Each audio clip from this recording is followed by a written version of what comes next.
Welcome back everyone to the Hanseatic Dreamland, and welcome back to our sci-fi haul. Yeah, we are in our abandoned Hamburg harbor area where we have actually purchased a big space of land and put our theme park in, and one of the big old storage halls is going to be transformed into a sci-fi hall, an indoor area in the expo. Today we are building the indoor section, or the DARKRIDE section of our single rail coaster. This is going to be very exciting, but as always, before we do that, we quickly talk about the sponsor of our channel, which is Instant Gaming. And if you don't know by now, this is a platform where you can grab game keys or in-game currencies, just like PlayStation money, Xbox money, whatever, for a very good discount, for a great value. They always have it in stock, whatever you need. Well, not always, but if not, it's very soon after there. You can get DLCs, you can pre-orders, you know, they have a good support. It's a very good, solid solution for getting games, and also you help me directly. So check it out, the linky in the description. It is always there at your fingertip, and you can grab any game DLC you want. Now let's move on to sci-fi music and enjoy this bit of synthwave retro, because we are vibing into a bit of a different area of our build today. And this different area is going to be the lower section, or the indoor section of our coaster. A bit of backstory to this coaster. Now, you guys have commented this quite away, and you know, you have a very good point, because I certainly have the same, but we can't do anything about this right now. We only have the T-Rex track from the RMC single rail coaster in the game. Like, before the Raptor track, which is now existing as a couple of, I don't know how they're all, I think Carolians, there's something like, and there's Wonder Woman ride, and I don't know which other ones we have. They all have pretty much the same layout, but there is already a kind of a coaster existing with the single rail, but it is the Raptor track, which means it is not a two-seater, it's a one-seater per row, and it does feature a way thinner rail than this one, which, to be honest, would fit even better in this hall. But as we don't have it, I went for the the T-Rex track. And the T-Rex track is something they also have tested. Maybe they're still working on that. I don't even know if RMC is still working on that one. But in any case, we don't have it in real world, but we have it in game. So I am actually willing to build this one in here. So the reason why this dips underground is, well, actually two reasons. The one reason is that otherwise we would cramp in too much into the hall, and the hall would be a little bit too cramped by the coaster, and we couldn't do anything else, and anything else very nice, spacious. But there is also another reason for that. It is a very cool DARKRIDE section, and I wanted to have this DARKRIDE section. And I also planned this in. As we are in a harbor area, it's just natural that normally we would need to focus on avoiding any kind of basement or area below ground because of flooding, because of the risk of having water in. However, this entire hall is raised by itself already quite a couple meters to have the chance to have a basement, and sometimes in the past that has been the case as well in these harbor areas, simply because some of the goods needed to be stored without any, you know, daylight. And yes, there were storages that were overground, and they just kind of sealed off the windows and so on to make sure that there's everything dark inside. But sometimes also to keep it cool, to keep it not, you know, directly in the sunlight or in the heat of the day. They also had like some basements where they were storing some goods, you know, preferably some kind of, I don't know, nutrition and like goods like this. But, you know, I wanted to just kind of take this idea and bring this to another level by just making sure that this is going to be our little DARKRIDE section, which we're building today, and I'm kind of proud of it. As I said, we are traversing into a bit of a different kind of futuristic appeal. It's been a little bit tricky to find, like if you go for retrofuturism, and you can then define this by the different decades, but no matter where I went, there was not that clear difference in between. And I think because retrofuturism in itself is already a kind of a style on its own, and if you go all the way back to the 40s, 50s, and to the 90s, there is a distinguishable difference in between. But in between those years, it all blends and blurs and kind of goes in that. I think the most distinct one we could have for the 80s is kind of the synthwave color scheme and idea and music, and this is what I went for in this episode. So we are going a little bit away from the very googly and colorful and maxed up and meshed up 5060s that we had in the last episodes, which I'm a big fan of. And this also goes, as I said, a bit more into the Art Deco vibe. And now we are going a lot more into the synthwave, kind of strong, hard edges, focused 80s, 90s futurism, if that makes sense. And this is something I wanted to pay tribute to in this lower area. I still built in some roundish elements to, you know, make sure there is a bit of a transition in the style as well. Not as obvious, but like a little bit of a subtle detail to keep that. But, you know, the main difference now is we go away from the organic roundish forms to a bit more of a very strong, edgy appeal, very clear edges, very clear angles. This is what we have done also with the little holes that plopped, you know, the coaster in, like these little holes where the coaster dips in and out of the section.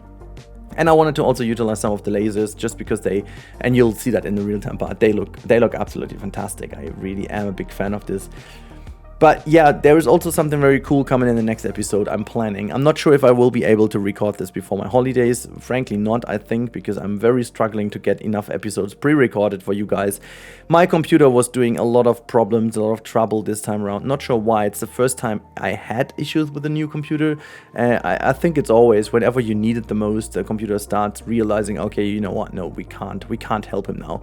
So yeah, I definitely won't get as many episodes out as I planned to. I have recorded most of them, but I had really a lot of struggle rendering, and I'm now sitting here recording this already a couple days before we fly, actually just 2 days before we fly, and there is just so many things left I wanted to do. So I know for certain that not only I won't be able to make City Skylines, which I planned. I wanted to start a City Skylines series for you guys, but I just can't. This is not gonna happen, I guess. And if it's gonna happen, I won't be able to cut it anymore. So, well, that's that, I guess. But I want to also have holidays, so, well, there you go, I guess. So we have to do it this way. Now, also do a bit of custom supporting in here to make sure that this also looks believable. I think it really works out well. Also using a bit more colors in here is, again, the idea to transfer into, or like from the more googly color vibe to a bit more less color prone sci-fi vibe we're doing over here. It's not, I don't want to go to a very cool, very bright white, very 2000 and onwards. That's not what we do. It's so boring, I guess. I mean, it looks cool at places, but I don't want to go there. And someone suggested in a couple of episodes ago that I should look into the new Andor series.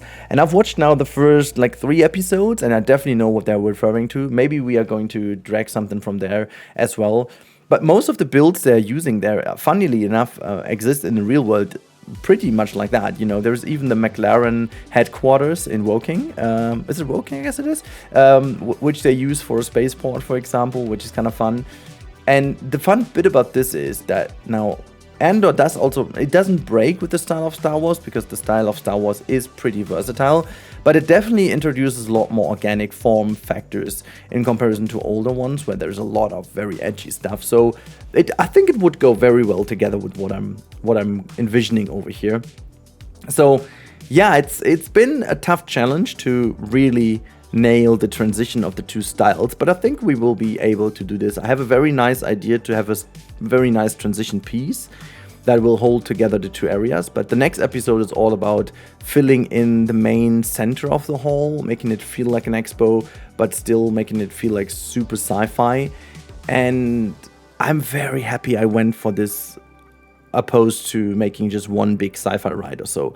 It's such a very cool area that has so many nice ideas. And yeah, also speaking of nice ideas, I put some retro UI elements in here. I'm going to go for some more, but like this cube over here looks kind of cool, and I wanted to make this like a little hologram that is floating around here in mid-air. I tried a bit of weird stuff with the platforms to make it rotate a bit more nicely. And yeah, so just kind of tried to make it rotate a bit more nice like that, and as you can tell, it just kind of works nicely enough. I was just testing out what kind of values work the most, and yeah, I struggled a little bit to find the right area, and then at a certain point I was very happy with it and put some kind of beam actually this is jet engines, but I put some beams below. I tried to first of all to do that with the lasers, but that didn't sell the idea. So I tried a couple of different things until I was happy with some laser beams that came to the ground, which I am, or not laser beams, jet engines, which, you know, turned out very nicely. I personally think there is like not a lack of pieces, but we could definitely use some more like kind of light beams or so. And now with the wonderful global illumination, that would work wonders. But hey, I'm not complaining because it is looking already pretty damn sick how it is now. And I can't even imagine how that would have been in Planko 1. It wouldn't be that much fun at all. This just like, let alone how you look at this right now, it looks so cool. It looks so much more into what I would envision for a DARKRIDE section, and it just is so good. I'm loving building DARKRIDE sections now. It's so much more cool and so much more realistic. And together with the whole hall that I'm building over here, it just comes together so nicely. And as I said, I'm not even a big fan of the fact that we have global illumination.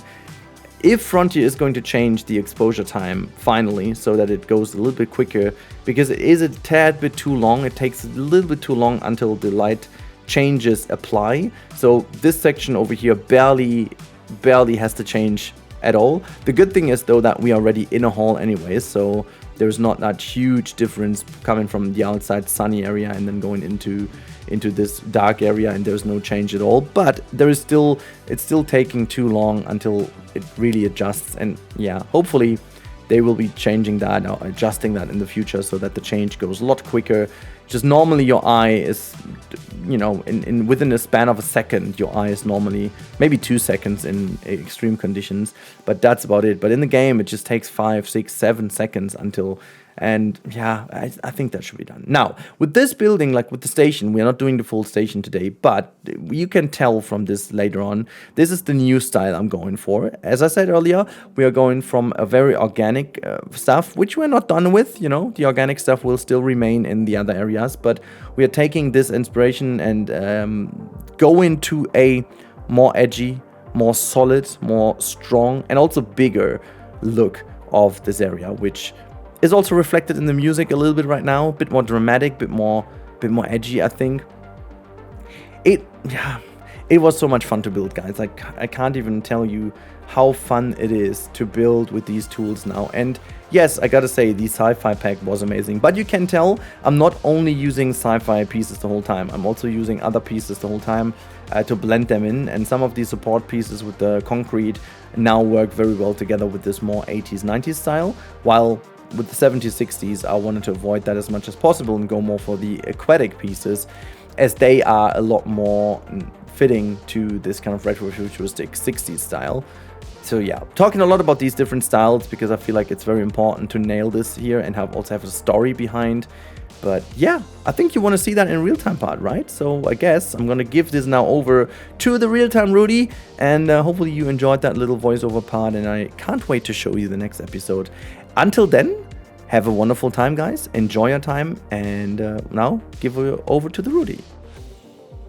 So at first glance, not really that much has changed towards the last episode, but you've seen that most of it is actually in the underground where the coaster has been going right now. And also, I must admit that this is the perfect vista when you come in. You get the two sides of the coaster now, actually the two parts of the coaster dipping in and out. We will have a very cool area around here that's going to look a lot different once the whole ceiling is done. It all looks a lot more nice. The wall section has to be changed, and the idea that someone came up with, as said in the in the voiceover, is gonna be happening. So we will have different styles of sci-fi.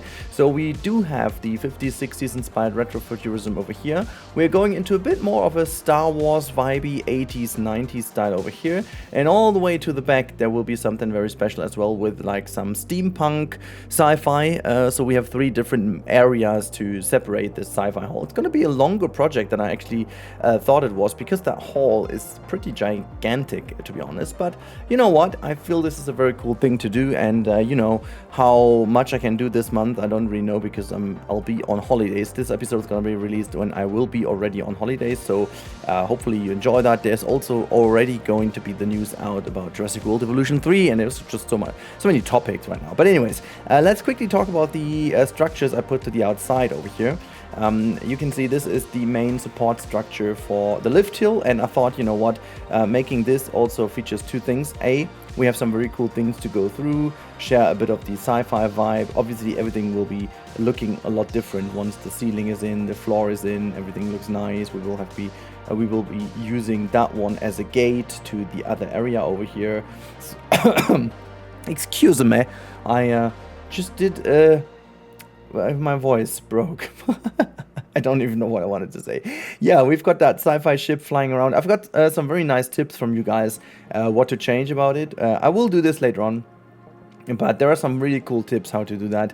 There's also a very cool tip how to potentially change the idea of it landing and staying there for a moment. But yeah, so I'm very, very happy. Also, this structure is going to be the entrance to our to the coaster. This is going to be where the queue is going to sit in the back here. I hope this is going to work somehow. I want to have the queue dip in and out here as well on a second layer, so that you have it on the left hand side. It should be on the low ground, and right hand side is already a little bit higher up, so that will be looking cool. And beneath that I'm going to put a shop. I think this is the idea about this full structure over here, so it really embeds nicely. But now what we want to do is we want to have a look inside of that room down here. I'm not sure, we can't really jump down because it's not a pathway down here, but let alone this already looks pretty sick, doesn't it? Ah, that looks so cool when the coaster goes down here with like a... Is the coaster coming by any chance? No, it's not. Okay, so let's jump out of this camera and be back in the... Whoops, wrong mode, flying camera. There you go. Look at that. Look at this, guys. Ah, it's so good. It's so freaking good. The lighting in this game just makes such a difference. Also, my little holograph over here, which, yeah, I think it just kind of works nice. Oh, look at that! Oh my goodness me. That is impressive. That looks freaking awesome. Look at this. What the heck is going on here? It's almost like Darth Vader fighting. Oh my god, this is so good. So yeah, there you go. The coaster dips in, goes around here. That turn sneaks then through that thing, all the way around here and out of it. Yeah, I think it's looking really, really cool with all the subtle lights in here. It's a bit of a pity the coaster goes in too quick, obviously, because it doesn't change lighting fully. I really wish Frontier would finally change the time that it needs to adjust a little bit. So what I mean by that, for those of you who don't know, let's go out of this. So that's the outside. Now the exposure is going to be changed. Now we go dip it in, and now look what happens. And it takes a while. It's gonna make the whole thing look a lot more dark. Now it's subtly kicking in. There you go. It just really takes a long time until it's looking exactly how it should. This is also why I made it a little bit more bright, because, you know, otherwise that would look odd anyways. But yeah, the idea of being in a spaceship or anything like that is really cool, with that like holograph over here rotating in mid-air. I like that. I really like how this all turned out. It's a bit more simple than usual. Hold on, what's that? Oh, hold on, okay, this is from the structure. Oh, I'm glad this actually works. You know what? We're gonna fix this real quick as we speak. We can fix that and make it even work in that sense, that we have it dip in like so, and then like this, and we can basically close that off here to the side. So let's just get the flashlight on. I'm wondering if... Yeah, okay, I can't dip this too high. I need to just kind of make up a structure that would be logical. I think this works just fine, you know. With the structure over here, we can really get away with that. That's totally fine. That's totally fine. Just gonna dip this in here so that it makes sense to the whole build, I guess. There you go. We can just close it all off, why not? So that's how we have the structure over here. I feel like this is exactly what I want to do, and it just kind of perfectly suits this area. We don't need to worry about this anymore. Yeah, that's all good. I like. So there's not really that much more to show, guys, because apparently, or obviously I should say, I wanted to use apparently less frequently. There is, this was just like the indoor section. It was super important. The next episode is going to tackle this middle area a lot more. There's going to be like a little bit of an expo pavilion over here. We will do custom supporting for the coaster. We will do a bit of an entrance area to the coaster itself, because just it's a bit blank over here right now, but it's going to look a lot better. And all over this area is going to receive a lot of a very nice makeover. There's going to be a raised area for people to go up to, and yeah, just in general, it's gonna look very cool. I've got a very, very nice vision for all of that, and I'm very excited to sharing that with you once it's done. But up until then, have a good time. Thank you so much for watching, and as always, don't forget to subscribe, like, blah blah, you know the drill, and I'll talk to you in the next one.